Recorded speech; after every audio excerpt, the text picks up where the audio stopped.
عبداللہ بھی خاموش خاموش اپنے کام دھندوں میں لگا رہا۔ اگلے روز بیوی نے اس کے پاس آ کر کہا، تم اس گلدان کے مالک کے پاس جاؤ اور اسے سارا قصہ بتاؤ، یقیناً اگر وہ اچھا آدمی ہوگا تو پھر تمہاری مدد کرے گا۔ کیسے جاؤں؟ اس نیک آدمی نے تو صاف صاف کہہ دیا تھا کہ نہ تو مجھ سے میرا نام پوچھنا اور نہ ہی پتہ۔ بیوی کہنے لگی، پھر بھی بغداد میں کوئی نہ کوئی تو اسے جانتا ہوگا، بازاروں میں جاؤ، لوگوں سے ملو، اپنی ردا سناؤ، اس شخص کا حلیہ بتاؤ، کوئی نہ کوئی پہچان ہی لے گا۔ ارے گھر سے تو نکلو، نکمے اور نکھٹو آدمی۔ عبداللہ بیوی کی جلی کٹی باتیں سن کر گھر سے نکلا اور بلا مقصد بازاروں میں پھرنے لگا۔ جو لوگ اس کی جان پہچان کے تھے، اس نے ان سے علیگ سلیگ تو ضرور کی لیکن کوئی بھی بات نہیں کی۔ شام کو اس کا ایک علی گڑھ دوست اصرار کر کے اسے اپنے ساتھ اپنے گھر لے گیا اور اس کی بڑی اچھی ضیافت کی۔ پھر کہنے لگا، سنا ہے رات تمہارے گھر چوری ہو گئی؟ عبداللہ نے کہا، بھائی اللہ مالک ہے، میرا تو ایمان ہے کہ اللہ شفیق اور کریم ہے، ہمیں اللہ سے مدد مانگنی چاہیے، انشاءاللہ وہی پریشانی کو دور کرنے والا ہے۔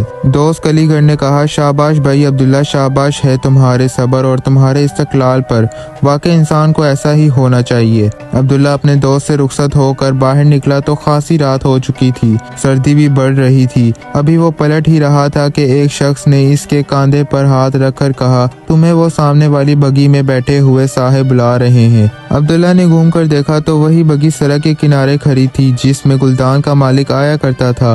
قریب جا کر اس نے محبت اور گرم جوشی سے مصافحہ کیا اور کہنے لگا، عبداللہ مجھے کچھ مت بتانا، مجھے سب معلوم ہے کہ تمہارے ساتھ کیا بیتی ہے۔ عبداللہ خاموشی سے اس کا نورانی چہرہ دیکھتا رہا۔ اس شخص نے کہا، جو بھی تمہارا چور ہے اس کے ہاتھ سوائے کنکر پتھر کے اور کچھ نہیں لگے گا، کیونکہ میں نے پہلے ہی کہہ دیا تھا کہ طمع یا لالچ کے ساتھ جو بھی انہیں ہاتھ لگائے گا اس کے ہاتھ کچھ نہیں آئے گا۔ تم نیک اور دیانت دار آدمی تھے، اللہ پر توکل بھی رکھنے والے تھے، اس لیے نگینے تمہارے ہاتھ میں محفوظ رہے۔ تمہاری بیوی کھولتی تو یہ نگینے بھی پتھر بن جاتے۔ کچھ دیر تک وہ نیک دل آدمی خاموش رہا، پھر کہنے لگا، کل صبح میرے مزدور تمہارے گھر آئیں گے، جو مرمت تم ان سے کروانا چاہتے ہو کروانا۔ شام کو مدرسوں کے 2-3 سربراہ خود تمہارے گھر یہ دعوت لے کر آئیں گے کہ کل سے اپنے بچوں کو مدرسوں میں بھیجو، ان کے تمام اخراجات مدرسے کے ذمہ ہوں گے۔ فی الحال یہ تھیلی اپنی جیب میں احتیاط سے رکھ لو، یہ تمہارے صبر اور تمہاری قناعت کا چھوٹا سا انعام ہے۔